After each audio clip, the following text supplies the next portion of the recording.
Hello, and welcome to another film in the series, Everything You Always Wanted to Know About Town Meeting But Were Afraid to Ask. My name is Miranda Jones, and I am Wayland's town moderator. In this short presentation, I would like to review a couple of items about voting at town meeting. For those of you who have viewed this video before by my predecessor, we have made some slight revisions to improve the voting process based on our experience over time. As we've done at our town meetings for the last 15 years, we vote electronically in Wayland. It should be noted that Wayland was the first open town meeting in Massachusetts to use electronic voting. Instead of shouting out yes or no like we used to do, raising our hands or standing to be counted, we use electronic handsets to cast votes quickly and accurately and privately. Town meeting is held in the high school fieldhouse. If the need for extra space is anticipated, there will be another venue that will be advertised in advance. As a registered voter, you can check in at any station and you will be issued a handset for your exclusive use during that session. Vote with your handset only. Voting with a handset issued to anyone else is forbidden. These handsets look a bit like a TV remote control, but instead of pushing buttons to change the channels, you'll be pushing buttons to vote. The 1 button is for yes, and the 2 button is for no. Whenever we're voting, I will tell you how long you have to vote. It will be no longer than 30 seconds to cast your vote by pushing one of these buttons. When it's time to vote, a voting lamp positioned in front of my podium will illuminate to show that the voting window is open and that you may cast your vote. Also, I will announce it.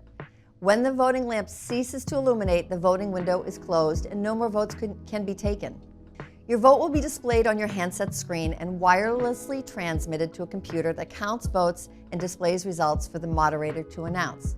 Nothing but these totals will be permanently recorded, so your vote will remain private. I will start each session of town meeting with a test vote so that everyone can be comfortable with the procedure. I will pose a topical question about my life. For example, which grandmother name should I use, Nana or Oma? And just to be clear, none of these test questions are binding. The voting lamp will illuminate, and I will announce that the voting window is open. It is important that you wait to vote until the voting lamp is illuminated because any votes cast beforehand will be ignored. If you accidentally vote before the voting lamp is illuminated, simply vote again when the light is turned on. While the voting lamp is illuminated, you'll be able to change your vote should you wish to do so.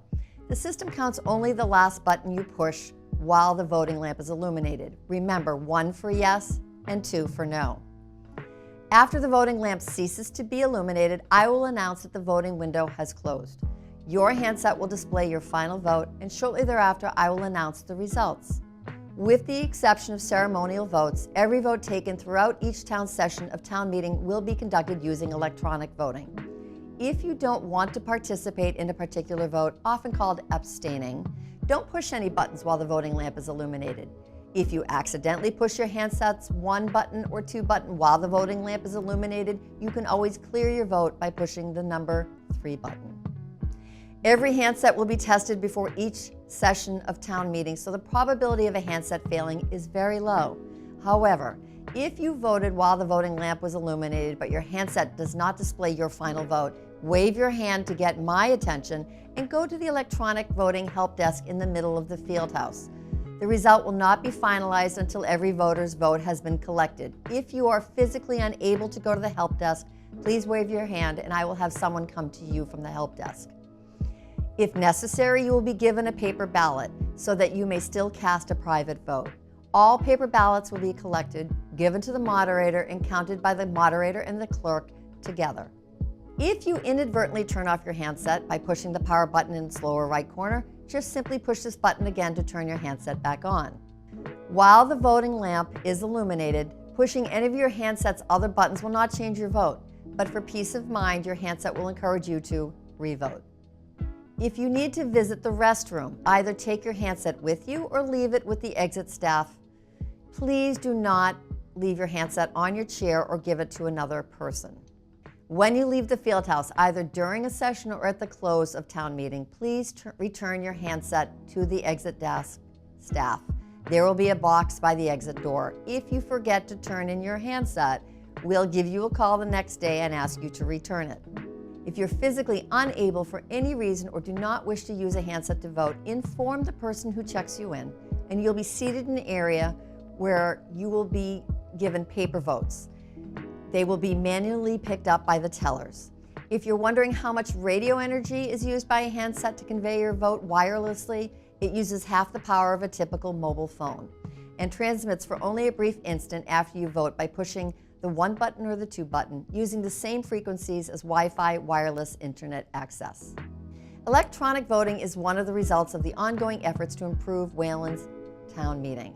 If you have any suggestions for further improvements, please feel free to contact me. My email and my cell phone number are on the town's website on the moderator page. Thank you for watching this video. I look forward to seeing you at the next town meeting.